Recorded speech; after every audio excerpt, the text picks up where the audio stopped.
Support comes from Mosby Building Arts, replacing old windows for smoother operation and home comfort. More at callmosby.com.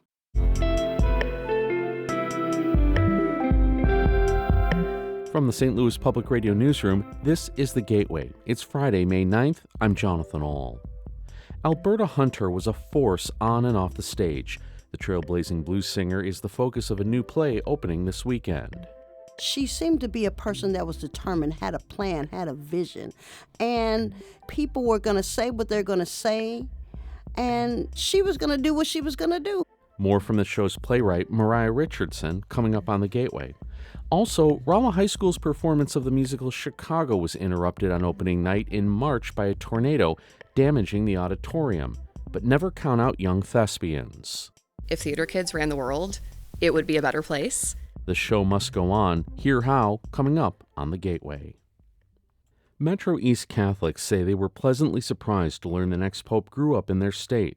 St. Louis Public Radio's Will Bauer has more on what Belleville parishioners think about Pope Leo's Illinois roots.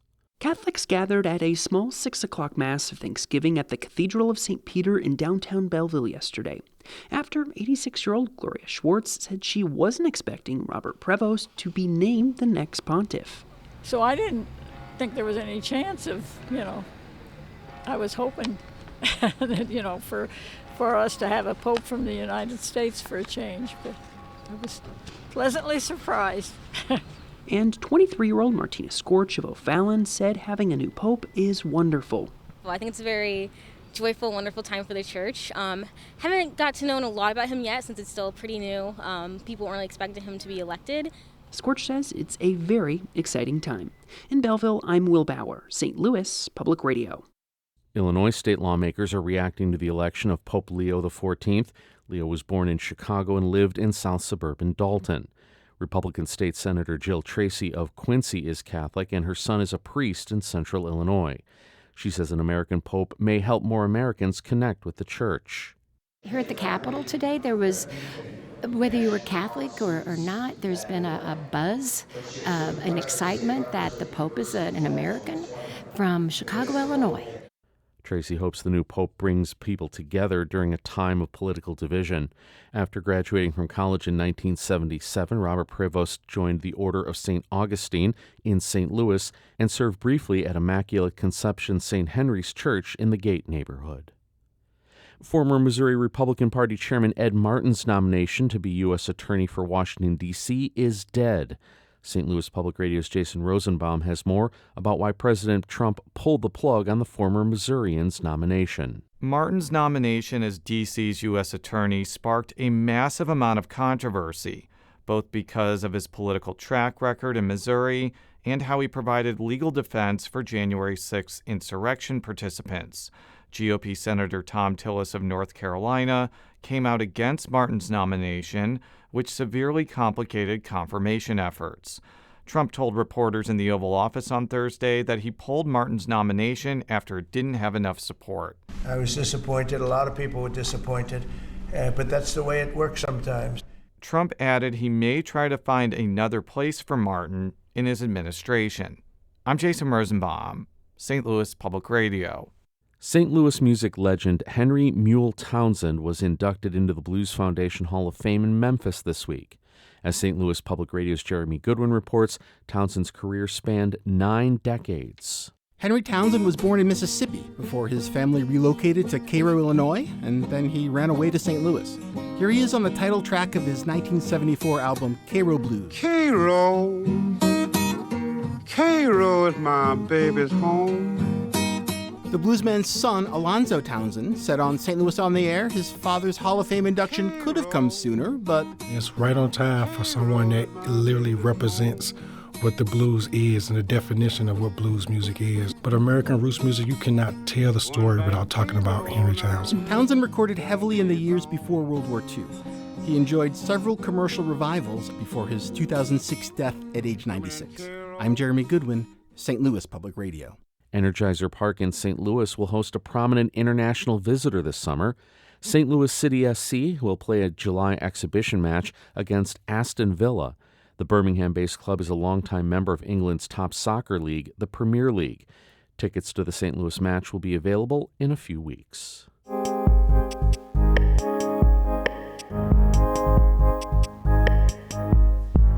The new play, Alberta Hunter, Jazz, Sass, and Spice Live at the Cookery, follows the life and career of the blues trailblazer.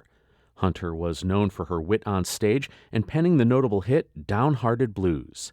STLPR's Marissa Ann Lewis-Thompson spoke with the show's St. Louis-based playwright Mariah Richardson ahead of opening night. Alberta Hunter was a force to be reckoned with. The seasoned blues singer made a name for herself with her bold lyrical prowess and gutsy songs, like this number, "Tain't Nobody's Business If I Do."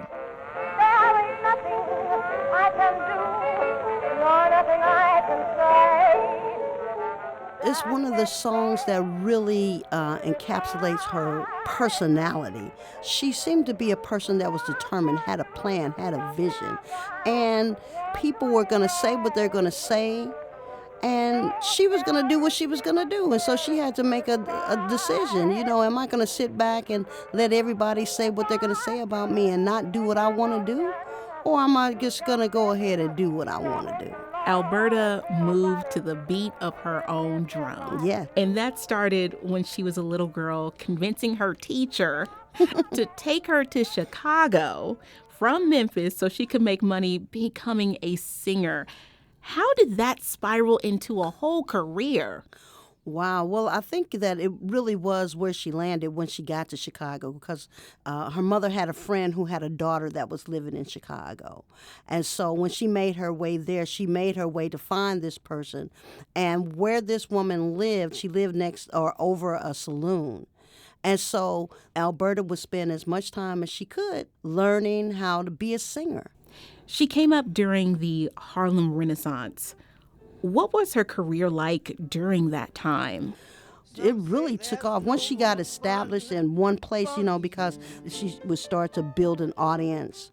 Then when she got to the Cookery, then it was all said and done, because now she had made it to the big time. And so once she learned to sing more than one song and she realized that she could write songs, that made her different. I may be brown as a berry, but honey, that's only secondary. Why are her contributions as a female blues artist and a songwriter sometimes overlooked? She became very popular, but then the way she sang began to fall out of favor. Audiences wanted to hear people more like Bessie Smith. That was that gut bucket blues, but the way she was singing was a lot more refined than that. Now, a song I wrote in 1923, before most of you were born. I recorded it for Paramount, and many records were sold. Then came the world's greatest blues singer, that awful Bessie Smith. Bessie Smith ended up singing it, and it made Bessie Smith a whole bunch of money and made her famous. And so this was showing people that not only could she sing, but she could write. It's a downhearted blues, and I'm still collecting royalties. We know that people who sing the blues are singing songs about the trials and tribulations in their lives, but the bawdy ones were the ones that gave her the name. But it's those softer songs that really speak to who she was. Through your play, how do you hope people remember Alberta's contributions to this genre? I hope that when people listen to her, they are inspired. I've got the downhearted blues. That was St. Louis playwright Mariah Richardson speaking with STLPR's Marissa Ann Lewis-Thompson. Alberta Hunter, Jazz, Sass, and Spice Live at the Cookery runs Saturday and Sunday at the National Blues Museum.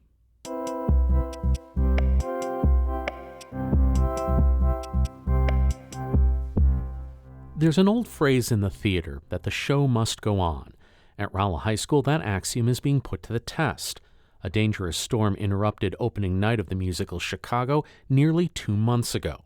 There was a tornado watch in effect, but Rolla residents say there are often tornado alerts and nothing ever comes of them. Senior Owen Sanchez was cast as Billy Flynn, the fast-talking lawyer who specializes in getting women who murder their lovers an acquittal. He says he didn't think much of the weather warnings. I was going through my first song, and it was going great, and then I was getting up to the last words of the song, and then hear a stop, someone yells stop in the back. I'm like, man, I didn't actually expect this to be stopped. The cast, crew, and audience, following a plan announced before the show started, retreated to classrooms in the middle school designated as tornado shelters. Jersey Stinson, who was set to play one of the leads, Roxy Hart, was anxious for the all clear to get back on stage and resume the show. And then we were in this room, and there was a big boom, and the ceiling tiles fell, and it started raining in the building. Not just like flooding, like literally raining. And of course we were a little scared, but we were more sad about the show ending rather than being scared about the tornado happening. A tornado ripped through town and hit the middle school building, damaging the auditorium where the musical was underway. It was part of a deadly storm system that swept across southern Missouri. No one was seriously injured in Rolla, but dozens of homes and businesses were severely damaged. Senior Savannah Mallory was cast as reporter Mary Sunshine, and the show was stopped even before her first scene. She says as soon as they realized everyone was safe, she and her castmates instantly worried their senior year show just wouldn't happen at all. Mallory says their director was making the rounds to talk to the students. She saw me in the hallway and was like, we are going to perform the show, and she reassured me then. And that definitely helped my spirits a bit. Rolla canceled classes for a week as the district dealt with the damage. Then it was spring break. After 2 weeks off with no rehearsals, the cast met with their calendars and came up with a plan to reschedule the show. No, not me. All I care about is Now the cast is wrapping up their second set of dress rehearsals, and in a bigger and better space. The middle school auditorium could not be repaired in time, but the newly built high school auditorium got a rush job on curtains and lights to be in place for this weekend. Audrey Smith plays Velma Kelly, the other lead role.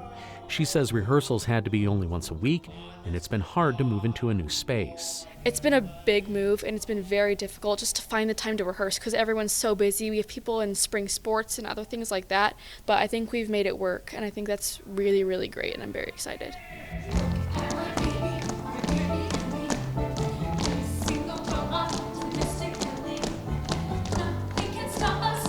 Now it's the second crack at opening night.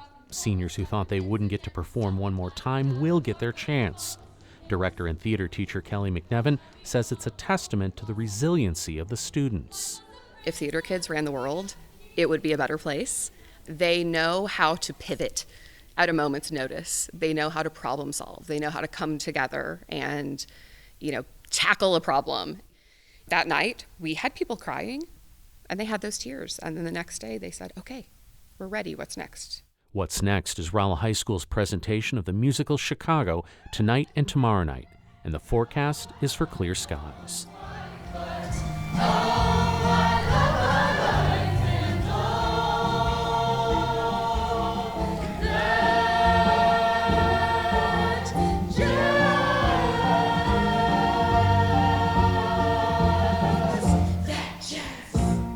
That piece was edited by our own Brian Heffernan and Jessica Rogan. The Gateway is a production of St. Louis Public Radio, a member-supported service of the University of Missouri, St. Louis. Music by Ryan McNeely of Adult Fur. I'm Jonathan Ahl, and from the St. Louis Public Radio newsroom, this has been The Gateway. Have a great weekend.